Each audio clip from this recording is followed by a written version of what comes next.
여러분, 사람들은 비교하기를 참 좋아합니다. 예를 들어 괜히 남의 아이에게 묻습니다. 엄마, 아빠 둘 중에 누가 더 좋아? 아무런 의미 없는 질문입니다. 그럼에도 불구하고 부모와 함께 있는 아이들을 보면 습관적으로 묻습니다. 또 사자와 호랑이가 싸우면 누가 이길까? 사실 이것처럼 바보 같은 질문이 없습니다. 이 두 짐승은 서로 싸워 겨루는 것은 말할 것도 없고 만날 가능성도 없습니다. 혹시 규모가 아주 큰 동물원에서 만난다면 몰라도 말입니다. 습성이 완전히 다르죠. 호랑이는 물이 넉넉한 울창한 숲이 있어야 살 수 있습니다. 사자는 숲에서 살지 못합니다. 반사막, 사바나 같은 초원에서 삽니다. 호랑이는 자기 영역을 정해놓고 혼자 삽니다. 반면 사자는 무리를 지어서 삽니다. 사냥할 때도 혼자 하는 법이 없습니다. 여러 마리가 협동으로 작전을 짜서 사냥몰이를 하지요. 오늘 이런 좀 어리석은 질문을 하나 해보려고 합니다. 구약의 대표적인 선지자 하면 누가 떠오릅니까? 엘리야지요. 사실 엘리야는 사무엘이나 이사야 같이 큰 선지자가 아닙니다.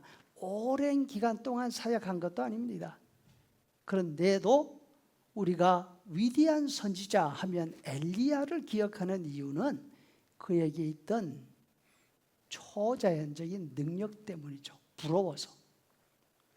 신약의 대표적인 사도라고 한다면 바울 사도를 떠올릴 것입니다. 예수님이 직접 불러 세운 수제자 베드로에게 뒤지지 않습니다.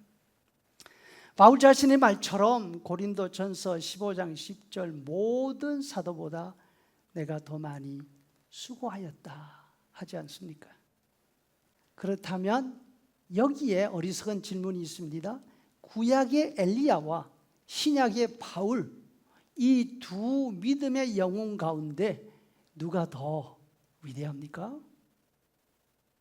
오늘 본문에서 바울 사도가 엘리야 선지자에 관해서 말을 하고 있습니다. 엘리야에 관해서 바울이 언급한 유일한 곳입니다. 2절에 너희가 성경이 엘리야를 가리켜 말한 것을 알지 못하느냐? 그가 이스라엘을 하나님께 고발하였더라. 여기에서 신경이 거슬리는 단어가 뭡니까? 고발이죠. 고발. 엘리야가 이스라엘을 상대로 고발한 내용이 무엇입니까? 3절 주여 그들이 주의 선지자들을 죽였으며 주의 제단들을 헐어버렸고 나만 남았는데 내 목숨도 찼나이다. 엘리야는 바알신을 버리고 하나님께로 돌아오도록 하기 위해서 하나님이 이스라엘을 위해서 보내신 선지자입니다. 그런데 이스라엘 편에서 이스라엘을 변호하는 것이 아니라 오히려 고발을 하고 있습니다.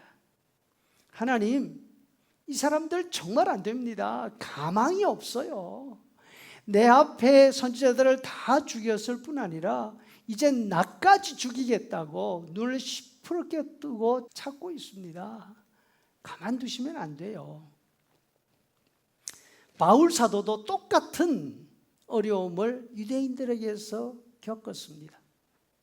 고린도 후서 11장 24절 유대인들에게 40에서 하나 가만매를 5번 맞았으며 3번 태장으로 맞고 1번 돌로 맞았다. 이것만 따져도 간단하게 유대인 손에서 죽을 고비를 넘긴 것이 9번입니다. 엘리야와 마찬가지로 하나님께 대한 유대인들의 차돌같이 딱딱하고 차가운 반응을 맞대하고 있습니다. 그래서 입에서 이런 탄식이 그냥 터져나옵니다. 1절 하나님이 자기 백성을 버리셨는가? 이 사람들은 가망이 없는가? 놀랍게도 여기에 대한 대답은 그럴 수 없느니라 이렇게 말하고 있습니다. 바울은 엘리야처럼 초자연적인 능력을 발휘하는 그런 사람이 아니었습니다. 때리면 맞고 물에 빠지면 널판 조각이나 배에 실린 물건에 몸을 걸쳐서 해변으로 헤엄쳐 나와야지만 살 수 있었습니다. 그런데 엘리야와 다르게 하나님을 향해서 이스라엘을 고발하거나 엘리야처럼 너무 힘드니까 나를 데려가 주시라고 하소연하지 않습니다. 바울의 마음에는 오히려 유대인들을 향한 안타까운 마음이 있었습니다. 10장 1절 형제들아 내 마음에 하나님께 구하는 바는 이스라엘이 구원을 얻게 함이라. 나의 형제 곧 고륙의 친척을 위하여 내 자신이 저주를 받아 그리스도에게서 끊어지더라도 내가 그것을 원하는 바라. 여러분 생각에는 누가 더 행복하게 사역을 감당했을까요? 물을 필요도 없지 않습니까? 그렇다면 이 두 영웅들의 차이가 무엇이었을까요? 그것은 바울 마음속에 있는 구원 체험에 대한 감격이었습니다.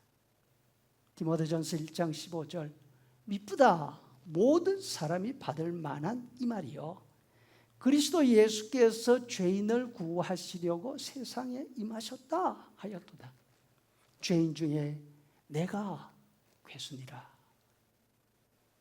신자로서 또 하나님의 일꾼으로서 어떤 환경 가운데에서 맡은 일을 감당한다 할지라도 우리에게는 감사와 행복이 그치지 않는 비결이 있습니다. 그것은 사역의 능력, 사역의 결과에 달려있지 않습니다. 다만 우리 마음속에 있는 구원받은 은혜에 대한 감격과 감사가 있으면 됩니다.